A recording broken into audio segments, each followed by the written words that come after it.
ژوند او زده کړه.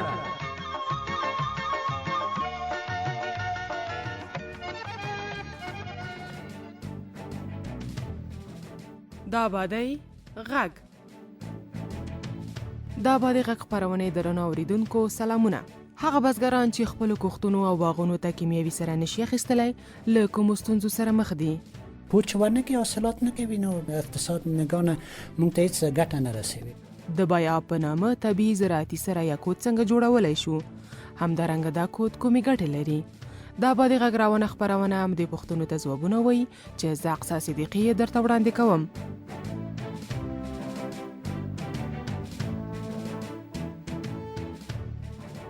نیالګي یا کښت تر کرلو وروسته روزنې او پالنې ته اړتیا لري چې باید په مناسب وخت اوبه شي او سمه پالنه یې وشي.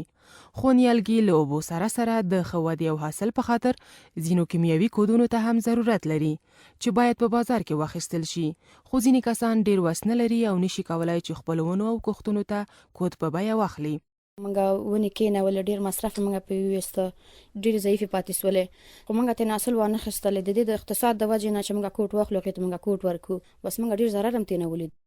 د کانما انځکه کرما باغ دی او غنم دی خو د کول ګرانی حاصلات موږ ډیر کم خېږي. کوټ قیمت ده 2.5 زره تر 400 پورې په دې وجه باندې د موږ حاصلات ډیر کم دي نه پوهیږو څه وکړو. دغه ونې مو چې دې ته کود ضرورت دی چې کود ونې ته ونه رسیږي هغه کود ونې نه حاصل کوي نه دا کوي. کود نو چې دې ته کود ورکړو چې دا لږ ځرې رشد وکړي یا غټې سي یا داسې پوچ ورنکې حاصلات نه کوي نو اقتصاد نګانه موږ ته هیڅ ګټه نه رسوي. کود ډیر ګران د خپل ښه باغ لرم یاره لرم یو 1500 دانې ونې دی هغه د مڼو او یو 1500 تاکونه لرم او دغه سی غنم هم لرم خو د کود له خاطر هر شی په نیمای باندې دي. مڼو ته د هغه راغلي شاخبر وای دغه ته 13 بوجې کود ورک د ګرانی له وجه می ولاکه نیمه بوجې مر کړي غنم هم دغه سی. د خلکو خبرې خمو اوریدې. اوس له یو تن سره زموږ د همکار نصیر احمد احمدي مرکه به هم واورو. زه په وابلې کې یم. د څومره ځمکه ده؟ دغه 2 بسویته لالی زیات. دغه وړه پټې دي چې لپاره جوړ کړي. دغه د ترکاری لپاره سبزیکاری لپاره. اغل ته څه دی هغه پالک دی؟ فکر کوم چې پالک کړلی دی او پالک دی گشنیز دی نانا ده ګندنه ده. دغه د کور لپاره څه سبزی ده کدوان دی. موږ د ټولو کور سبزی لدغه پټو کې ده هر وخت تازه راش کوو او تازه یې خورو. د تا خپل کړل دي کدي کور نارامه مرسته در سره کړي؟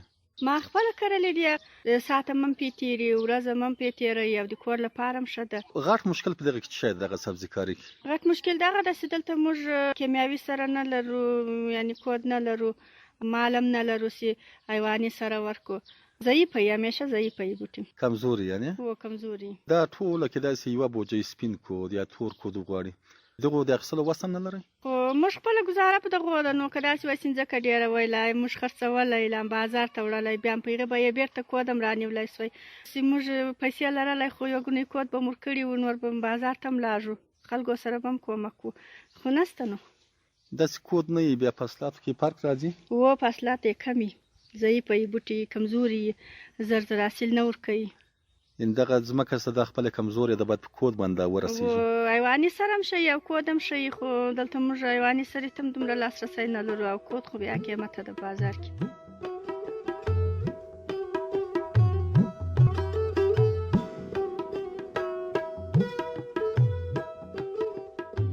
خو ځینو هغو خلکو چې د دې کیمیاوي سرې د اخیستلو وس نه درلود دغو ستونزو ته یې په خپله حل لاره پیدا کړې وه.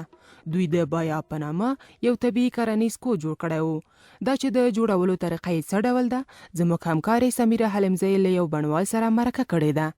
زه د کابل ولایت د قره باغ ولسوالۍ د قلعه یوسفي کلي ته راغلی یم او دلته داسې یو باغدار سره یم چې دوی د بایاب په نامه باندې زراعتي کود جوړ کړی دی. دا چې دا کود په څه ډول جوړ کړی دی او څه ګټې لري نور خبرې غواړم له دوی سره وکړم. تاسو خپل ځان موږ ته راپېژنئ؟ زما نوم ملک عبدالجمیل. دا راته ووایه چې دغه خپله بایاب څه شی ده؟ بایاب یو کود ده چې خپله خلکو جوړوي. د دغه کود د جوړولو لپاره موږ کوم شانو ته ضرورت لرو؟ د څه شي نه جوړیږي دا کود چې دا دغه شان جوړوي چې ګله مثال د توت پاڼې اوبو سره ګډوي.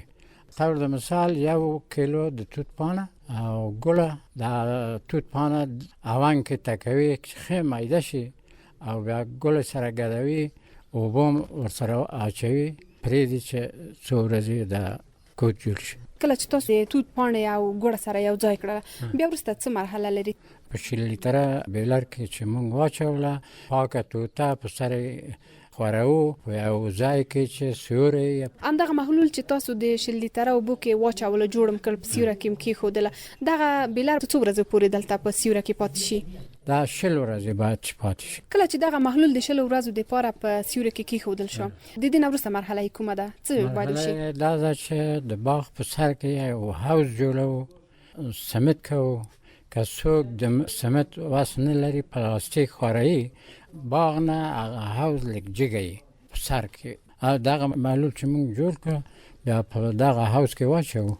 پس له هغه نه بیا د حیواناتو فاضله دلته په سر کې په دغه حوض اچوو.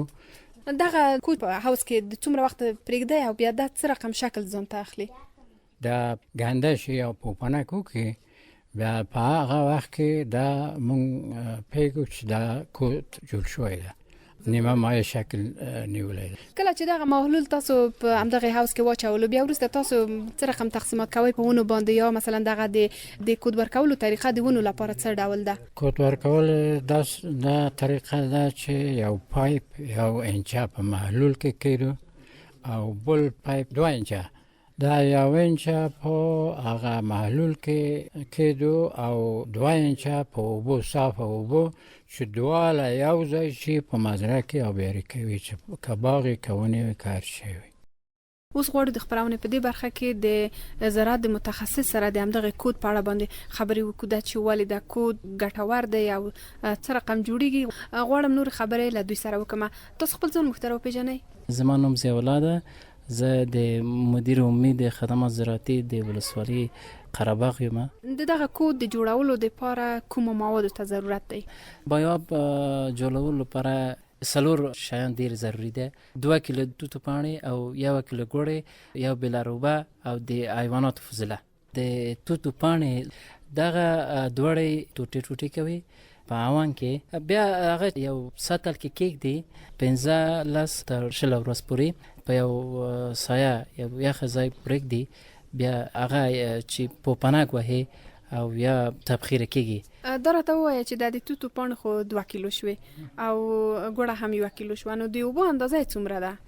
د اوبو اندازه یو بیلر مثال کله چې دغه پاڼې او ګوړې جوړ شو د 20 ورځې وروسته مونږ یو بیلر ته واچوو د اوبو ډنډه وي بیا حیواني سره واچوو بیا 20 ورځې کې بیا مونږ انتظار وباسو. کله چې کود جوړ شو مونږ یو برخه د بایاب لپاره مونږ استفاده کوو او 2 برخې د پاک اوبه یا هغه عادي اوبه دواړه یو ځای کوو بیا مزرعه ته پرېږدو.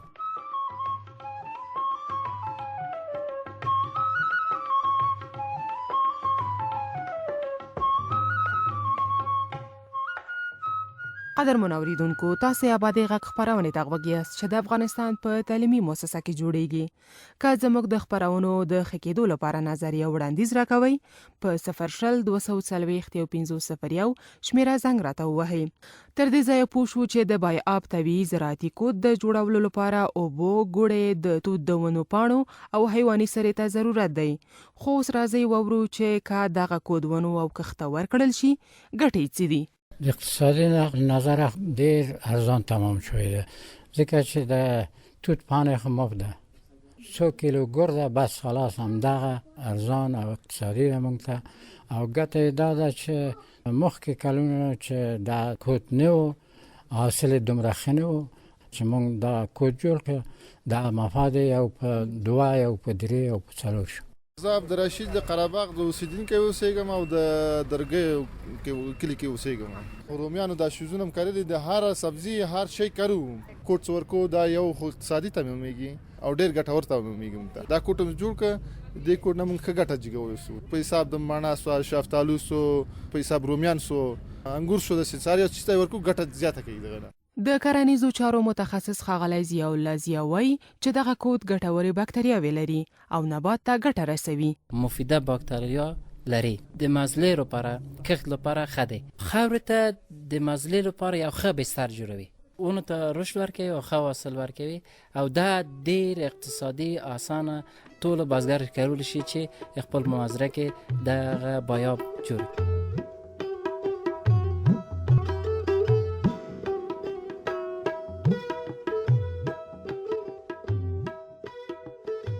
هغو باغدارانو چې د کیمیاوي سرې د اخیستلو توان نه درلود ونه او کښتونه یې ښه وده نه وه کړې او پر حاصلاتو یې هم بد تاثیر کړی و. په ځینو سیمو کې باغدارانو د کیمیاوي کود د اخیستلو پر ځای په خپل کور کې د بایاب په نامه طبیعي زراعتي کود له هغو توکو څخه جوړ کړی و چې دوی ورته لاسرسی درلود. د دې کود په جوړولو کې د توت پاڼو، اوبو، حیواني سرې او ګوړې ته اړتیا وي. هغو باغدارانو چې دغه کود جوړ کړی و له دوو اړخونو یې ګټه ورته کړې وه. یو دا چې لګښت یې کم و او بل دا چې ونو او کښتونو ته یې ګټه رسولې وه، وده یې کړې وه او حاصلات یې ښه شوي وو.